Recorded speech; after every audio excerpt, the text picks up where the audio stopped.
With the renowned director, Mere Humsafar के जो director हैं ज़ीशान खान। हमसफ़र कैसे चल रहा है सबसे पहले? बहुत ज़बरदस्त, सबसे हाई रेटेड ड्रामा है, ठीक है, और बहुत देखा जा रहा है। एम्बुलेंस एक ड्रामा आता था इंडस टीवी से, सन 2006 की बात है। उस वक्त मैंने वो ड्रामा डायरेक्ट किया था। अच्छा एक्टर वही माना जाता है जो अच्छी डबिंग कर दे, तो इट मीन्स कि जो लोग हैं उनके अंदर टैलेंट है, वो उभर के बाहर आ रहा है। आपकी कितने टिकटॉकर्स जो हैं वो अब ड्रामा इंडस्ट्री के अंदर आ चुकी हैं। अब हम भी कभी कभी बाज़ औक़ात हमें कोई कैरेक्टर चाहिए होता है तो हम टिकटॉक से उठाते हैं। तो सर कब चांस मिल रहा है मुझे, आप अपने ड्रामे में कब ले रहे हैं? मैं इंशाल्लाह मेरे हमसफ़र ख़त्म होने के बाद जो भी मेरा नेक्स्ट प्रोजेक्ट होगा गवाह रहिएगा, और ये वाला जो भी है ना ये काटिएगा नहीं। मैं इनके ड्रामे में अब नेक्स्ट ड्रामे में इनके आने वाली हूँ, इन्होंने मुझे कहा है।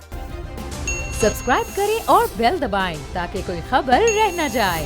Hello hi, this is Maria Baloch with the another episode with the renowned director, Mere Humsafar के जो डायरेक्टर हैं ज़ीशान खान।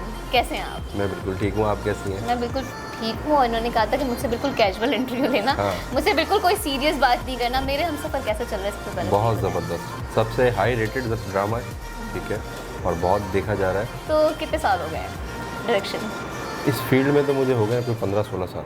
बहुत यंग एज में मैंने डायरेक्शन देना शुरू कर दिया। पहला ड्रामा कब डायरेक्ट किया था? एम्बुलेंस एक ड्रामा आता था इंडस टीवी से, सन 2006 की बात है। अच्छा, उस वक्त मैंने वो ड्रामा डायरेक्ट किया था। तो उसमें क्या एज थी आपकी? मैं होगा कोई 22-23 साल का। बड़ी जल्दी आपको मतलब चांस मिल गया। मतलब उस फील्ड में आए हुए मुझे असिस्ट किया या फिर डायरेक्ट? नहीं, एज असिस्ट आया था, असिस्टेंट आया था। गुड लक ये थी कि जो ड्रामा हम डायरेक्ट कर रहे थे, हमारा जो डायरेक्टर था जो एम्बुलेंस डायरेक्ट करता था, इत्तेफाक से वो छोड़ के चला गया था ड्रामा। अच्छा। तो ये इससे भी भला हो जाता है। इससे भी, हाँ। तो वो फिर मुझे करना पड़ा। तो बस जब से ऑन एंड ऑफ ड्रामे करते आ रहे हैं। नीली जिंदा का एक्सपीरियंस? नीली जिंदा एक बहुत ज़बरदस्त ड्रामा था, फेमस ड्रामा, बहुत फेमस ड्रामा था, और वो टेक्निकली बहुत ज़बरदस्त शूट हुआ था। उस जैसा ड्रामा पाकिस्तान में आज तक शूट नहीं हुआ। नीली जिंदा हॉरर कह सकते हैं आपके, पाकिस्तान में बहुत सारे आए, मगर शूटिंग पॉइंट ऑफ व्यू से कह रहा हूँ मैं, क्योंकि हम लोग तो टेक्निकल भी देखते हैं और डायरेक्शन भी देखते हैं और एक्सप्रेशंस भी देखते हैं। तो ओवरऑल वो जो ड्रामा था ना नीली जिंदा, वो बहुत ज़बरदस्त था। डेली अगर आप टीवी पे देख रहे हैं कि 7 ड्रामे चल रहे हैं, 7, तो वो 7 के 7 हिट नहीं हो रहे। हाँ बिल्कुल, उसमें से कोई एक है जो क्लिक हो रहा है, उसकी कोई ना कोई वजूहत है। या तो उसकी डायरेक्शन अच्छी है, या उसकी कास्ट अच्छी है, या उसका स्क्रिप्ट अच्छा है, ठीक है। तो ये सारी चीज़ें जो मैच करती हैं ना, वो जो लिंक जहाँ करती हैं, जो उसका बेस होती है, वो होता है डायरेक्टर, कि वो किस चीज़ को कैसे सिलेक्ट करता है, कैसे बनाता है और कैसे आप लोगों को दिखाता है। और सबसे बड़ा हाथ व्यूवर्स का है। व्यूवर्स अगर ना देखें तो हमें और आपको कोई ना पहचाने। वैसे आम जिंदगी में कैसे, ये तो सारे प्रोफेशनल क्वेश्चंस हो गए, आम जिंदगी में कैसा इंसान है ज़ीशान खान? कैसा इंसान है? सच्चा बिल्कुल, प्योरली सच्चा, और दूसरों की मदद करने वाला, दूसरों की तकलीफ़ को अपनी तकलीफ़ समझने वाला, और जो आपके रिश्ते हैं उनको वक्त देता हूँ, उनको निभाता हूँ। क्योंकि मैं ये समझता हूँ कि जो लम्हे होते हैं ना आपके अपने घर वालों के साथ, वो लम्हे आपको उसी तरीके से, अच्छे तरीके से गुजारने चाहिए, क्योंकि मौत का नहीं पता वो इंसान को कब आ जाए। अच्छा ये बताएं कि बहुत सारे लोग कहते हैं कि कंटेंट फारिग है, ये है वो है, सारी चीज़ें। एक तो मुझे ऐसा लगता है कि इतने सारे जब ड्रामे बन रहे हैं तो ऑब्वियसली क्वांटिटी जब इतनी ज़्यादा होगी तो उसके अंदर क्वालिटी तो कुछ ही नज़र आएगी, नहीं तो अंडरस्टूड सी बात है। बिल्कुल ऐसे ही है। तो क्या राइटर्स नहीं है हमारे पास? बहुत सारे लोग कहते हुए नज़र आते हैं कि हमारे पास राइटर्स ही नहीं है, ऐसा है क्या? जो बड़े राइटर्स होते हैं ना, वो साल में सिर्फ 2 ही ड्रामे देते हैं आपकी इंडस्ट्री को, ठीक है, सिर्फ। क्योंकि उसके पीछे ना उनकी वर्किंग होती है। जो अच्छे राइटर्स होते हैं वो पूरा वर्क करते हैं, उसको सोचते हैं कई महीनों तक, फिर उसको लिखते हैं, फिर उसको फाड़ते हैं, फिर उसको लिखते हैं। रियल बेस स्टोरी ज़्यादातर अच्छे राइटर्स करते हैं, तो वो साल में 2 ही अच्छे ड्रामे देते हैं। बाकी नीचे आ जाए आप, उन्होंने फैक्ट्री चलाई हुई है।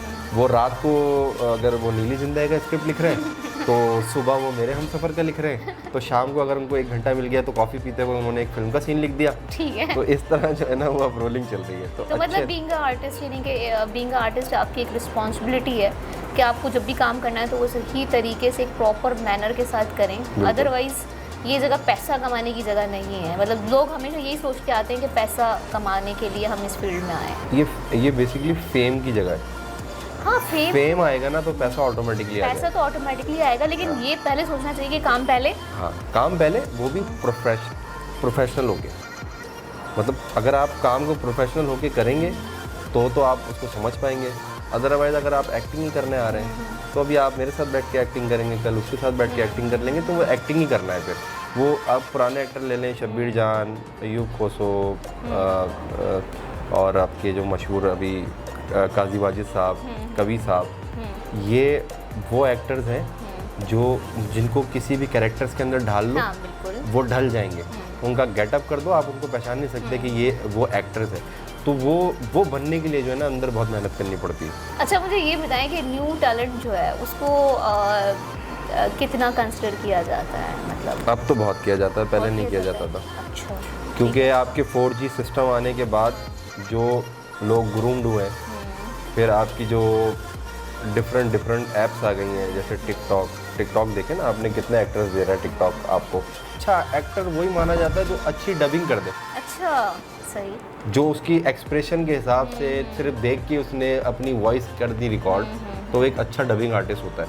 तो आप टिकटॉक के ऊपर एक वीडियो आप उसको इस तरह एक्सप्रेस कर रहे हैं, डायलॉग वैसे कह रहे हैं, फिर अपने फेस के एक्सप्रेशन भी वैसे बना रहे हैं, तो इट मीन्स कि जो लोग हैं उनके अंदर टैलेंट है वो उभर के बाहर आ रहा है। आपकी कितने टिकटॉकर्स जो हैं वो अब ड्रामा इंडस्ट्री के अंदर आ चुकी हैं। अगर आपने आगे बढ़ना है तो फिर तो आप उसके अंदर वक्त ज़ाया करके फिर आप गो हेड करें ना, मतलब ड्रामे में आ जाए, आप मूवी में आ जाए, फिल्म में आ जाए, टिकटॉक्स पे ही लगे हुए आप सारा दिन।